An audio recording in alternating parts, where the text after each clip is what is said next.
Our first speaker today is Paolo Barone. He is known around Club Awesome as the man with the moves. That's not really a thing that anyone says, but he really is the man with the moves. He knows how to use that stage. And even in the time that he's been off camera, he's been there practicing and putting together that background. So I know we're going to appreciate everything that comes out of this speech today.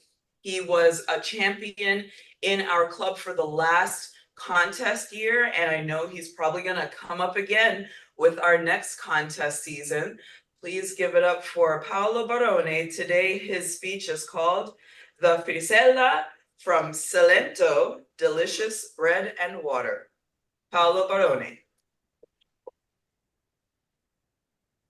Here she is, Madame Frisella.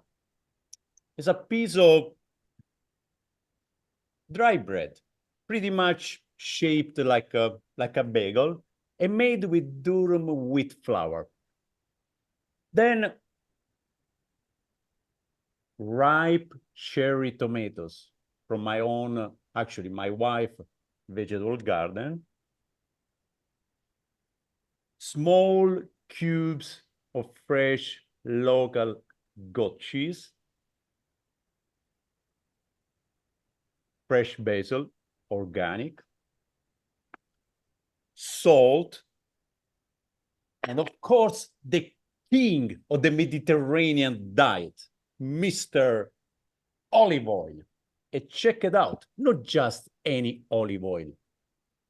Can you see the label? Barone olive oil. Extra virgin olive oil. My own olive oil, my family's olive oil. Of course, one of the best olive oil in the area. Madam Toastmaster, fellow Toastmasters, and all the Italian food lovers out there.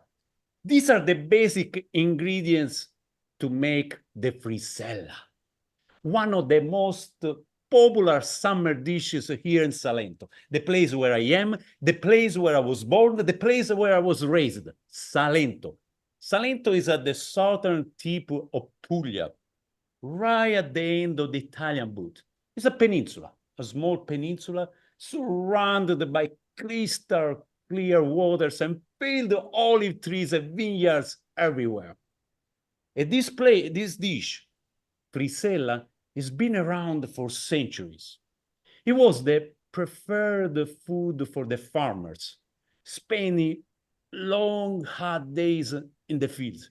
It also was the preferred food for fishermen, spending a long time sailing the Mediterranean Sea.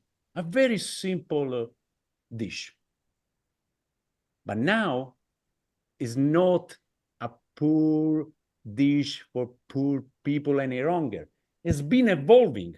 It's actually a pricey item in most of the restaurants here in the area.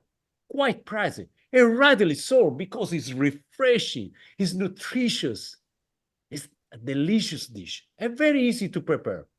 Let me show you how to put together the Frisella from Salento. As I said, it's dry bread, hard, dry bread.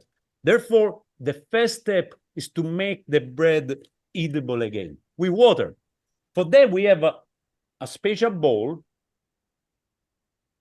At the bottom, you put the water, and then half of the top surface is with holes, little holes, and that to drain the water from the bread. Let's start.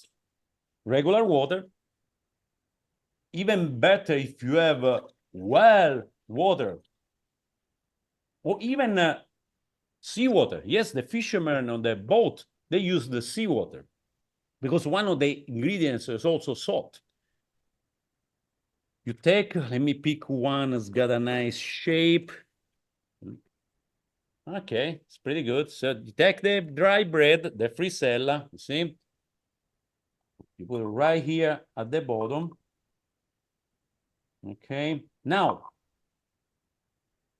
this is a very important step. It's the most important step because you can't just take the Frisella, toss in the water, and forget about it. No, because if you leave it too much in the water, the result is going to be a tasteless, spongy piece of bread. Horrible. Therefore, it's very important to monitor the time of the frisella, the bread in the water, just a few seconds, and then you take it out and you leave it there draining. Then next step, tomatoes. You pick the tomatoes and you cut them in half. Where is my knife? Let me grab the knife. Here it is. So you cut the tomatoes in half. You see, in the meantime, the bread is draining. Wow, it's coming out really good. And here, a couple more. All right. Okay, then you take the bread, you put in the dish, you get the tomatoes, half of the tomato, and you squeeze it on the bread. That's why it's very important the tomatoes to be ripe, because they need to have a lot of seeds and juice inside. So you get half and you squeeze it. Half and you squeeze it. And you put it right there on the top. You squeeze it and you squeeze. So it's gotta be completely squeezed. One more. Okay. There you see. Squeeze it on the top. Then the goat cheese. Local goat cheese. Not to be confused with feta cheese. This is Italian goat cheese. Put a couple there. 2 or 3. Let's try with 3. Yes. All right. Then basil. Let's pick a couple of leaves of basil right here. Look at there. Ooh. And then, Barone olive oil. And just go generous with it. The more, the better. Yes.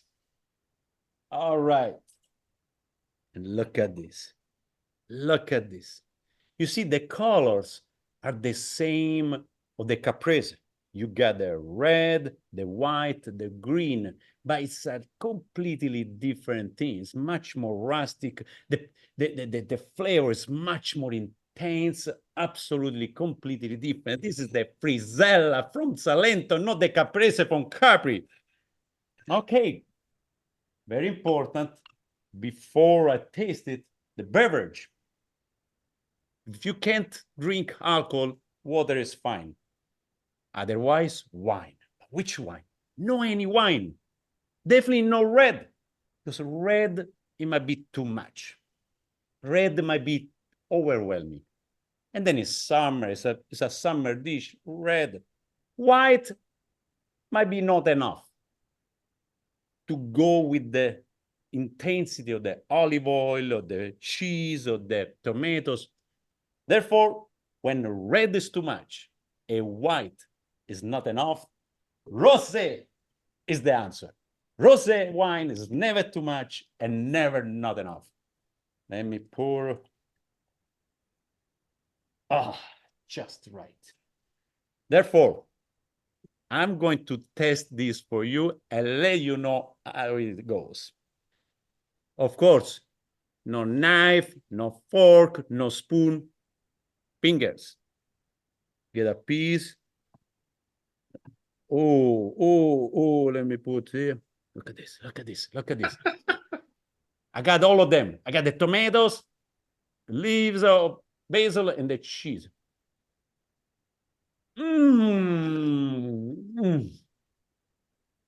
Mamma mia. It's too much. I'm so sorry for you, but this is a sublime experience. Remember, it's got to be crunchy. Cannot be spongy. Crunchy. Amazing. Rosé wine from Salento, local.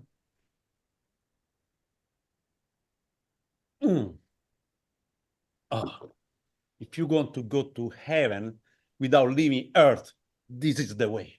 A Frisella with rosé wine.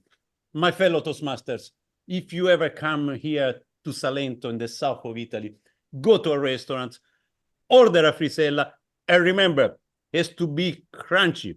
If it's not crunchy, send it back and order another one. Back to you, Madame Tepotoi Master. Madame Toastmaster the Day, arrivederci e grazie. Salute. Thanks, Paolo.